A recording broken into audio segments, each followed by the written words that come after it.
played one Breath of Fire game, and that was Breath of Fire 4 for PlayStation 1. And that was many years ago that I experienced this gem. And of course, over time, I eventually was able to play another game in the series, and that was Breath of Fire 3. Now, this has a little bit of a backstory with my playthrough on Breath of Fire 3. Like, about 3 years ago, I started it, I played it on TikTok. That was the last game that I remember streaming on that platform. But I never finished it. I put it down only because I had another game that I was playing at the time, probably Legend of Dragoon, again, like I normally play, because people seem to want me to play that the most. Hey, I'm all for it all day long, but there's other stuff I gotta get to, too. Anyway, moving on. So I decided to put this down and, shelve it for another day in the endless backlog that I have. Well, I eventually picked it up again this year, and I finally beat it, and I literally ran the clock out at 99.59, so I did everything that I could do, and I adore this game. It will make my top 30 games of all time. I actually recently did a review on it. If you want to watch it, that video is somewhere on my channel. Definitely check it out. I go in depth about, my voice acting, how the characters resonated with me, the whole shebang, if you want to know more. Now, I'm on a Breath of Fire kick. I'm thinking, okay, what can I play next? Because there's only so many more in the series that I still have left. Do I replay 4? Nah, because I've already played it, and honestly, it's not as good as 3. It does not hold up as good as 3 to me. I love the visuals more in 3 than I did 4, and also I love the story more in 3 than I did 4. I can honestly say that I can see why people love 3 more than 4. Now, getting back to what I was talking about, what other Breath of Fire games can I get my hands on to play? Well, there's 1 and 2 on Super Nintendo, but holy fucking shitballs, they're expensive. Now, they are RPGs, so typically RPGs on the Super Nintendo can be kind of expensive. Case in point, Chrono Trigger, that's one that's like over $200.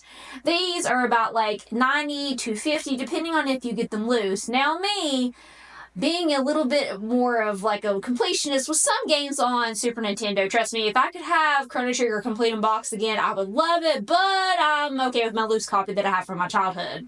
Getting back to the Breath of Fire games, I do want those complete in box if possible.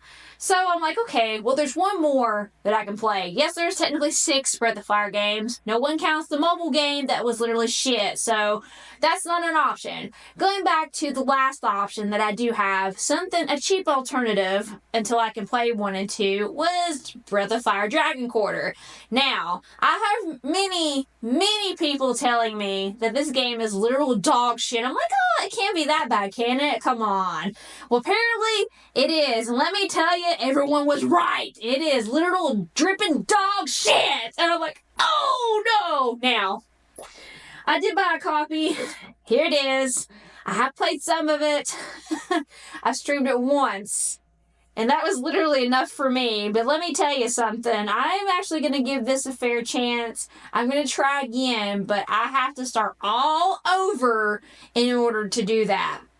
Now, I didn't pay a lot for this. I paid about, I want to say, $20 or less, not including shipping, and it is complete in box, and it's a pretty good, in shape condition for a PS2 title. Typically, Breath of Fire Dragon Quarter is about $15 to $20, and it literally is worth that amount because of how shitty it is. Now, I'm going to actually talk about a few things that I have a problem with this game, and I'm going to show you what the fuck's wrong with this piece of shit! The back of this says Fun Planet. Look!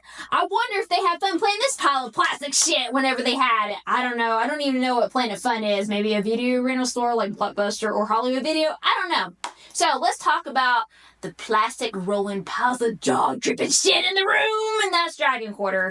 Now, these are my first impressions of it. I didn't get very far. I literally have tried to play the game at least twice, and I keep dying, and it is a very unforgiving game. There's some mechanics that I don't understand. There's some kind of debalancing. I don't know what that is. It could be like my dragon powers. I haven't really got to experience those yet. Apparently there was a flare-up in his asshole as soon as he saw Nina. Yes, Nina is in this game. You find her. She's got little wings. She has her little own fire thing, but we'll get into that in just a minute as far as like the mechanics of the battle and such. So you start off, you're a ranger. It's futuristic. You're supposed to get your cargo from point A to point B, and then it's all of a sudden your whole thing goes collapsing. You're on the ground. You don't know where the hell you are. But that happens later. Now, you actually go through a brief tutorial through, like, the dungeons. And let me tell you, this tutorial is long as hell, and I fucking cannot stand it. It is so annoying. But the one thing that I noticed whenever I finally got into battle, was the battle system. it reminded me of one game that I fucking loathe. And you all know this game. It is a disappointment to me. I hate that it exists, and that's Chrono Cross. This battle system reminded me of that so much because of the fact that you have a percentage system whenever you do your hits with your characters in Chrono Cross. This is the same thing. You have level 1, 2, 3, and you only have so much AP to use whenever you actually are able to hit your enemy. When you can hit your fucking enemy. Now, let me tell you something. You're in a ring. So you're in a ring. If you go outside of that, can't even end your turn. That'll come up in just a second. So yes, you do have percentages, and your AP is basically used whenever you walk. So I'm walking towards you. I'm using like 3 or 4 AP each step I fucking take. If I run like this, it's gonna use even more. Until I finally get in front of the damn monster to finally whack the damn thing. I might have enough to do level 1. That's one thing about the game that is a annoyance and also forgiving. Because in the forgiving part, your AP always replenishes itself, when your next turn is. So that's cool in itself. That's really neat. But the downside to that is, like I said, when you walk, it uses that shit, and you may not have enough for AP usage to actually whack the shit out of your enemy, especially since the enemies are fucking brutal. They literally can kill you in 2 hits. It is unforgiving. People have said that it's good to grind in the beginning dungeon, go back to the town, get stuff. Well, I didn't do that for my first playthrough. I literally trucked along like this, like that, trying to actually get through the damn thing. And I got through most of it. Like I said, I was able to get to Nina and get a little bit past her, finally get on the damn shelf. That's where you belong! Anyway, more about the battle system. And there's different moves that you can get. I don't really know too much about the movesets or whatever. Haven't unlocked everything. You do have items that you can heal yourself with, but they are kind of expensive, and you can only carry so many at one time too. That's another thing about this, is the fucking inventory. Now, I'm okay with inventory as far as like being strict on it, because I had to deal with it with Legend Dragoon. It's notorious for having, only so many items versus like 255 fucking weapons that you can have. So that's fine. I can deal with that. You can only carry so many things at a time. You can't have not like 99 or whatever. It won't let you hold that many. At least it didn't me, from what I understand. Anyway, I can power through that, no big deal. I've dealt with other games that are kind of similar to that. Like I said, Legend Dragoon is one of those. You have to pick and choose and be strategic with your inventory whenever you play certain RPGs from back in the day. It's not as easy as what it is today with that. Now, getting back to other characters. I did meet one more character. I think her name is Lynn. She's actually on the front of the cover. She's got like that little robot gear or whatever. They call her the Trinity. That's actually who literally shoots down my cargo train. And we end up meeting her, and we're on a mission to help Nina. That's as far as I got. That's it, because those fucking little ass spiders keep killing me. They're like in droves. You do get something later on with Ryu that makes you go fast like that. You literally run really quickly past enemies, but I didn't really get the gist of it yet. So I have used it in some areas, and that's why I made it further, because I was able to avoid them, because they're just too hard for me, and I don't have enough, items to actually go through to beat everything, because I went past the actual tutorial stage. Getting back to Nina. Her power is fucking weird in this one. So, with her magic powers, of course she's a mage still, she has one that you can do. It's only level 1, and it's some kind of fire power. And it literally, you cannot put it on the enemy. You have to put it whenever it's green on the screen. So basically it's, you're setting it up a trap. That's another thing about this game that I don't like, is that you set traps for your fucking enemies. Why? You literally put a piece of meat down.